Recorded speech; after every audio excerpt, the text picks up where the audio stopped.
The Animator organization has announced that a conference on an unspecified topic will be held at Ravindra Bhavan on August 2nd.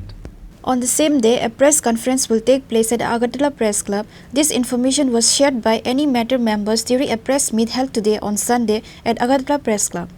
নমস্কার, আমি Kaushik, অ্যানিমেটরের CEO. তো প্রতি বছরই আমরা আমাদের বর্ষপূর্তি আমরা সেলিব্রেট করে থাকি। আমাদের সেলিব্রেশনের নাম হলো অ্যানিমেটর অ্যানুয়াল অ্যাওয়ার্ডস। সেদিনকে আমরা আমাদের সাথে যারা যারা কাজ করে থাকে সারা বছর, যারা বছর জুড়ে স্ক্রিপ্ট রাইটার্স, মিউজিক যারা কম্পোজ করছেন, গান যারা গেছেন, অ্যাক্টার অ্যাক্ট্রেস, এরপর আমরা ফেস অফ দ্য ইয়ার একটা করে তুলি। তো আমরা এই অনুষ্ঠানটাকে নাম দিয়েছি অ্যানিমেটর অ্যানুয়াল অ্যাওয়ার্ডস AQ।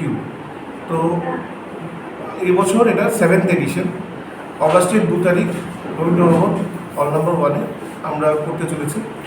এই বছর আমাদের প্রাইম যে টার্গেট ছিল সেটা গুড্ডি বাস বলে আমরা আগে একটা টুর্নামেন্ট করেছি, ঘুড়ি প্রতিযোগিতা। সেই ঘুড়ি প্রতিযোগিতার 10টি প্রাইজেস দেওয়া হবে সেদিন। 75টা পরিবার অ্যাওয়ার্ড দেওয়া হবে। আর স্পেশাল থাকছে কলকাতা থেকে আগত শিল্পী Kaushali Banerjee folk night. Reported by Pranav from Agartala, Chinikhara.